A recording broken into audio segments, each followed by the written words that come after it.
Hello বন্ধুরা, চলে এসেছি আবারও একটা মিনি রেসিপি তোমাদের সাথে শেয়ার করতে। আজকে একটা হেলদি স্যালাড রেসিপি তোমাদের সাথে শেয়ার করছি। কড়াইতে প্রথমে একটু জল দিয়ে দিয়েছি। জলটা গরম হয়ে গেলে এখানে সুইট কর্নগুলো দিয়ে দিয়েছি। সুইট কর্নগুলো ভালোভাবে সিদ্ধ হয়ে গেছে। এবারে কড়াইতে অল্প একটু বাটার দিয়েছি। বাটার দিয়ে সুইট কর্নগুলোকে খুব ভালো করে ভেজে নিতে হবে। এমনিতেই এগুলো ভালোভাবেই সিদ্ধ হয়ে গেছে, আর একটু মাখনে ভালো করে ভেজে নিলে তাহলে একটু টেস্টি হবে।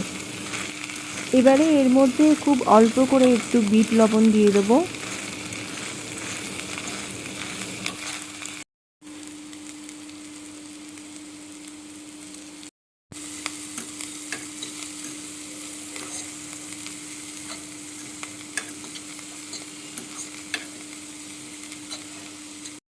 কর্নগুলো খুব সুন্দরভাবে ভাজা হয়ে গেছে, তোমরা দেখতেই পাচ্ছ। এবারে কর্নগুলোকে একটা পাত্রে নিয়ে নিয়েছি। এবারে এর মধ্যে দিয়ে দেবো কেটে রাখা গাজর, কাঁচা পেঁয়াজ আর কাঁচা লঙ্কা,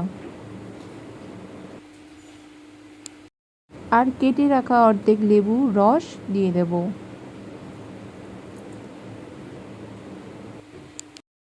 এবারে এই সমস্তটাকে খুব ভালো করে মিশিয়ে নিচ্ছি।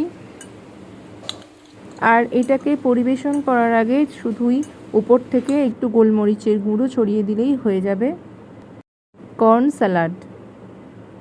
যারা স্যালাড খেতে ভালোবাসো তারা একবার এই স্যালাড করে দেখো, খুব ভালো লাগবে খেতে। আর আমার আজকের ভিডিও তোমাদের কেমন লাগলো তোমরা কিন্তু কমেন্ট করে জানিও। আজকের খুব ছোট্ট একটা ভিডিও তোমাদের সাথে শেয়ার করলাম। তাহলে আজকের মতন টাটা। আবার অন্য কোনো দিন অন্য ভিডিওর সাথে খুব তাড়াতাড়ি দেখা হবে। সবাই খুব ভালো থাকবে।